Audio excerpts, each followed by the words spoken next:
In western India, there is a land of smiling people, of hard toil in the fields, of strange and lovely festivals.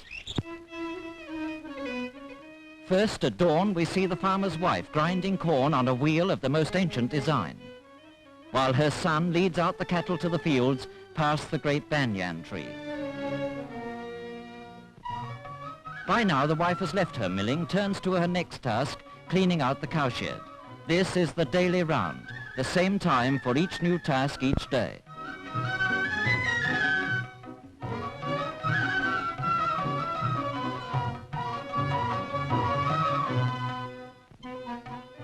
The early morning work over, she invites the blessings of the gods on her farmhouse by chalking an auspicious design on the ground.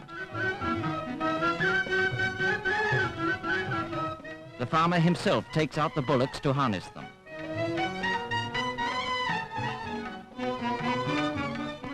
It is the season before the rainy season, the time of ploughing and sowing. Past another banyan tree, past the temple dedicated to Ganpati, past the women taking their water pots to and from the river.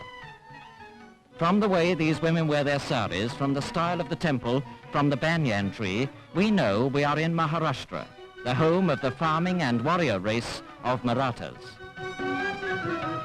The wife is back cooking the morning meal. Part of the art of making it well is this patting it from hand to hand before throwing it on the warm pan.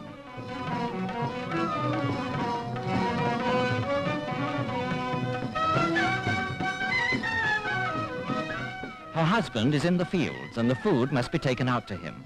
But there is not only food in those baskets, there are also farming implements. For the women, their domestic duties over, are now ready to work alongside the men in the fields.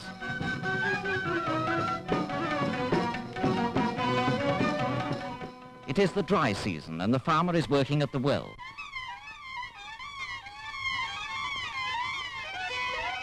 Eight bullocks are harnessed to one of the most primitive forms of irrigation.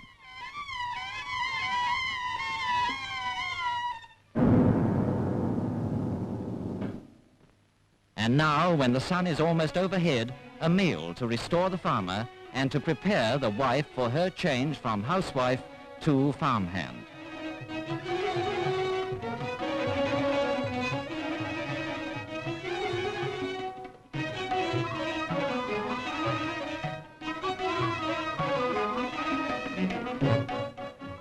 Nowadays, one of their most profitable fields is the field of massive cauliflowers.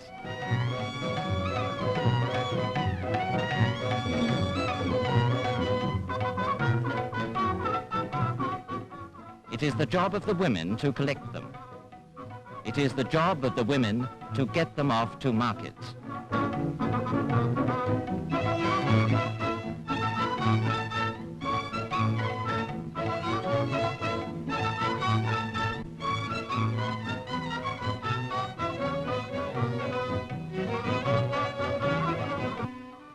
The season of ploughing.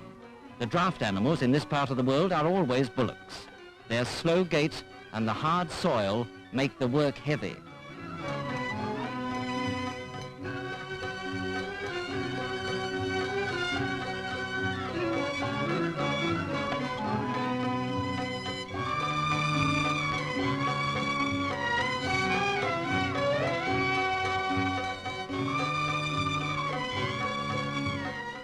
The work of sowing is easier, and the wife joins in.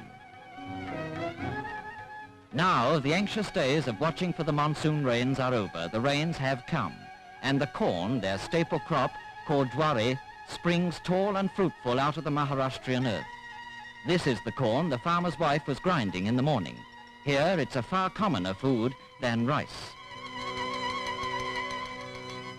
That's not a lasso, she's scaring away the crows. It is late September, harvest time, and the rains have definitely stopped. The entire family climbs onto the bullock cart to go out to the fields for the reaping. The anxious times of watching for rain, for pests, for any one of 1,000 mishaps is happily past now, and henceforth it is a season of hard work and celebrations. First, the work of reaping. Mostly it is done by the women. The threshing is done by the women and the men. The farmer drives his bullocks round and round, plodding over the corn. Another man crouches close behind him, pushing the corn back under the bullock's hooves.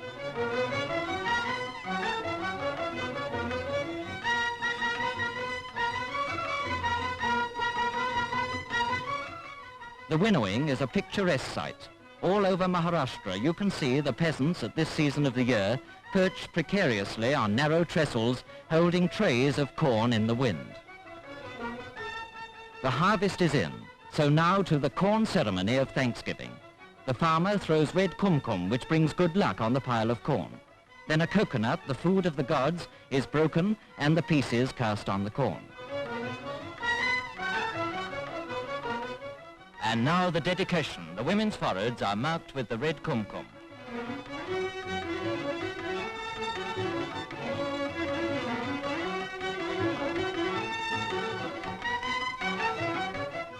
And after the ceremony, back to work, to pouring the corn into sacks ready for market.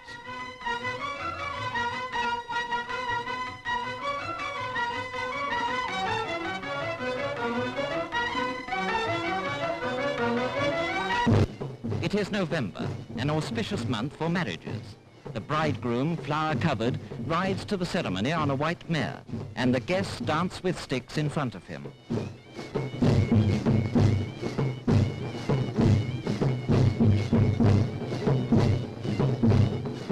They do a fighting dance in front of him, with sticks for swords and shields held aloft. The women bring their wedding presents, silks, brocades, sweetmeats in brass trays. And by the banana plant, the bridegroom dismounts to enter the tent where the guests are assembling. The priest recites, the guests throw rice on the bride and bridegroom. Now the pair have walked their 7 times round. Until this is done, the marriage is not complete, and a woman relative blesses them with rice.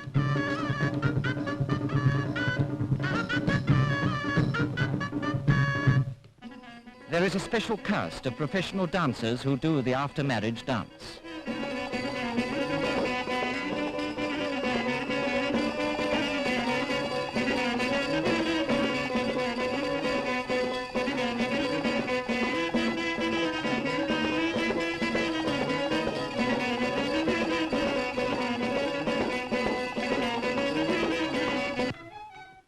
Another after-harvest celebration is the fair. Almost as exciting as they go off on their decorated bullock carts, the wife protests, according to tradition, against taking her own husband's hand in public.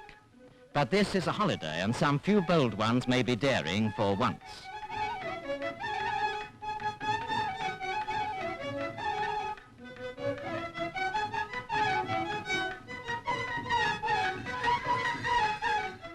Hundreds of years ago, these families would have looked the same, galloping their bullocks along the country road.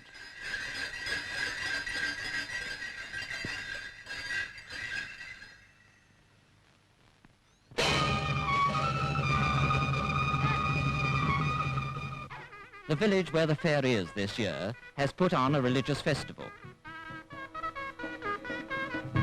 The farmer buys flowers from the priest as an offering to the god.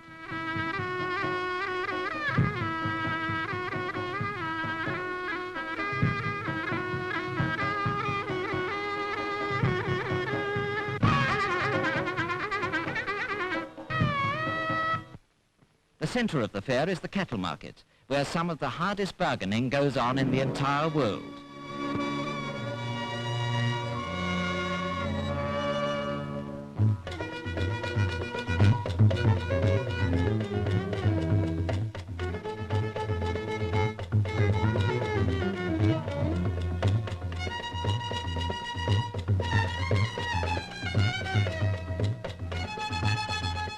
Every local entertainment is there. Roundabouts for the children. A physical display by the local regiment of Maratha soldiers. For these people never forget they are first and foremost a martial people. There is always a wrestling match, and every member of the crowd knows every trick.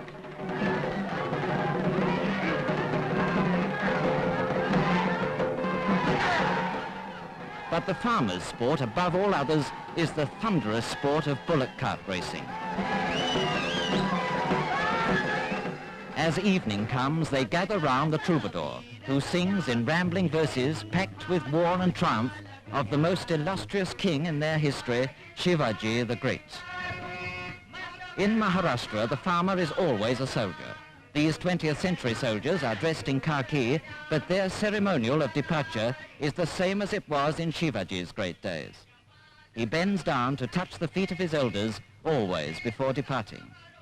The spirit of the great Shivaji is still in these men, and this is as typical a scene in this fascinating country as the scenes in the fields, at the well, or at the wedding ceremony. And this is a typical song. Oh, you lion-hearted Marathas, never know fear, as your forefathers never knew fear. A typical song and a typical scene in the land of the plowshare and the sword.